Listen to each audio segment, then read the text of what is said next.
こんにちは。今日は、メッセージでよく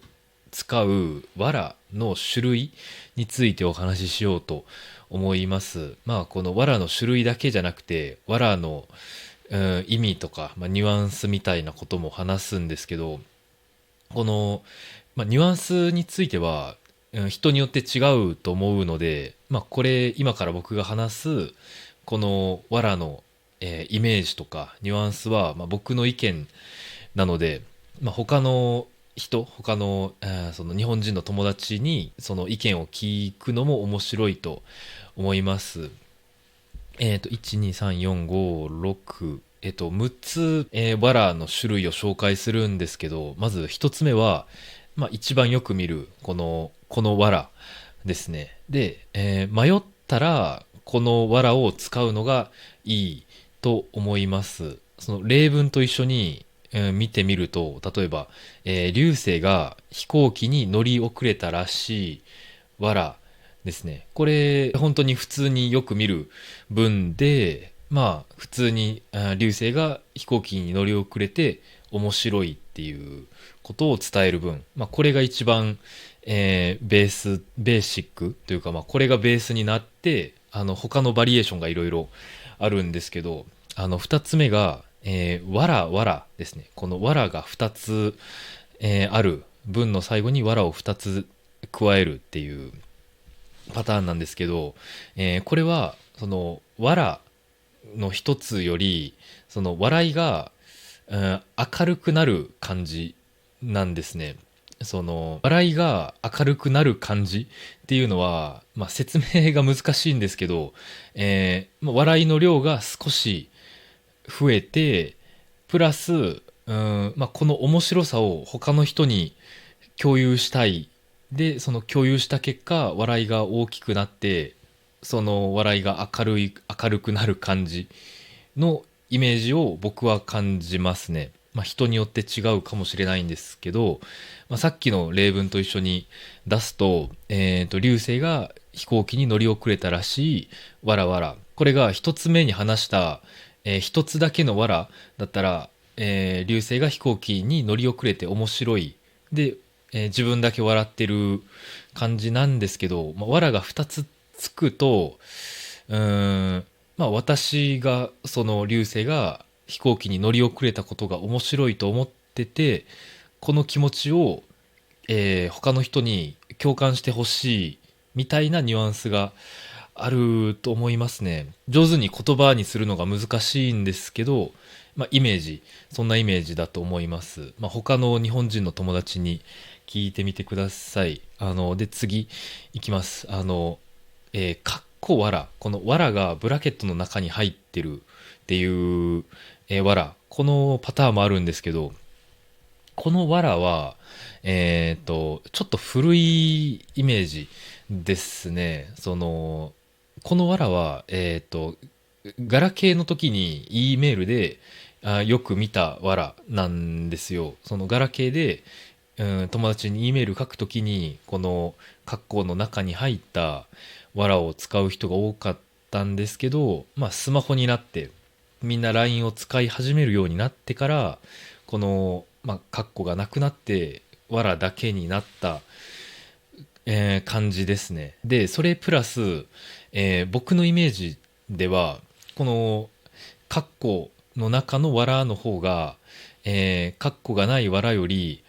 ちょっと、なんか本当に笑ってる感じ、本当に面白いと思っている感じも、感じますね。さっきの例文、その流星が飛行機に乗り遅れたらしい、かっこ、わら。これを見ると、ちょっと古いイメージもあるんですけど、本当に面白いと思ってる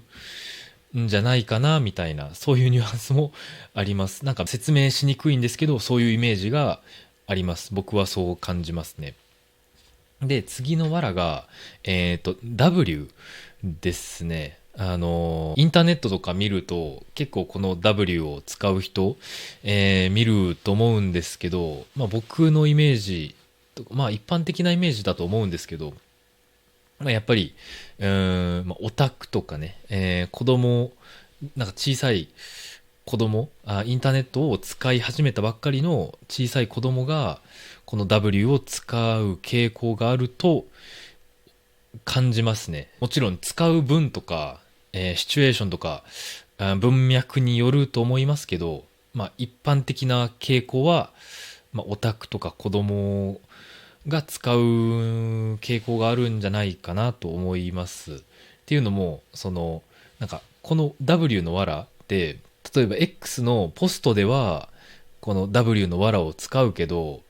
友達とメッセージするときは、普通のわらを使う人も結構いるんですよ。インターネットで何か、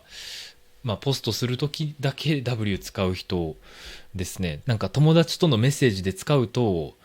本当にオタクなイメージがある気がするので、もちろんその自分が入ってるコミュニティとかによると思うんですけど、僕の感覚ではそういう感じがあるので、SNS のポストでは使うけどメッセージで使わない人も結構いると思います。で、次が爆笑ですね。でこの爆笑が文の最後に、来るときは、僕のイメージはもうマジで本当に面白い時、本当に笑った時に文の最後に爆笑って使う人が多いと思います。例えばその流星が、飛行機に乗り遅れたらしい、爆笑ですね。これは流星が、飛行機に乗り遅れたということを聞いて、それめちゃくちゃ笑って、でその笑いながらメッセージ書いてるんだろうなみたいな、そういうニュアンスがあると思います。僕の、感覚でですね。で、次が最後のわらなんですけど、丸わらですね。丸わらっていうのは、例えばまたさっきの例文ですけど、流星が飛行機に乗り遅れたらしい丸わらっていうわらの使い方をすることも、結構あるんですよ。で、この丸わらは、その普通のわら、例えば一番最初の流星が、飛行機に乗り遅れたらしいわらに比べて、丸わらは、その、笑っている理由が、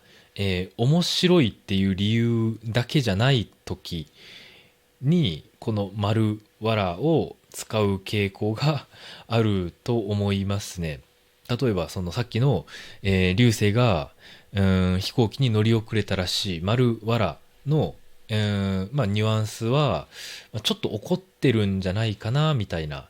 イメージがありますね。その、笑ってるけど、その笑ってる中に少し怒っているニュアンスが含まれているような気がします。もちろんコンテクストによって違うんですけど、何も、文脈、コンテクストがない状態で、この文を聞くと、ちょっと、乗り遅れて、流星が飛行機に乗り遅れたから、それについて笑ってるけど、まだちょっと、怒ってるニュアンスもあるって感じですかね。そんな感じで、今回6つ、このワラの種類と、ニュアンスとかイメージについて話したんですけど、最初に話した通り、これ、僕の意見だけなので、他の日本人の友達に意見を聞いてみたりすると面白いんじゃないかなと思うんですけど、僕もこのポッドキャストを作る前になんか友達にこのわらのイメージについて質問してなんかみんなで考えてその意味を確認したので、僕だけじゃなくて結構いろんな人が僕と同じ意見、僕と同じわらのイメージがあるんじゃないかなと思います。でもやっぱり、一番安全なのは何も、つけないノーマルの藁だと思うので、最初はその、何もつけない藁だけ使って、でそれにその使い方に慣れたらだんだん違う他のバリエーションの藁も使うっていうのが、いいんじゃないでしょうかね。そんな感じで今日は、日本語のメッセージでよく見る藁の特徴とか種類、ニュアンスについてお話しさせていただきました。それでは今日もここまで見てくれてありがとうございました。バイバイ。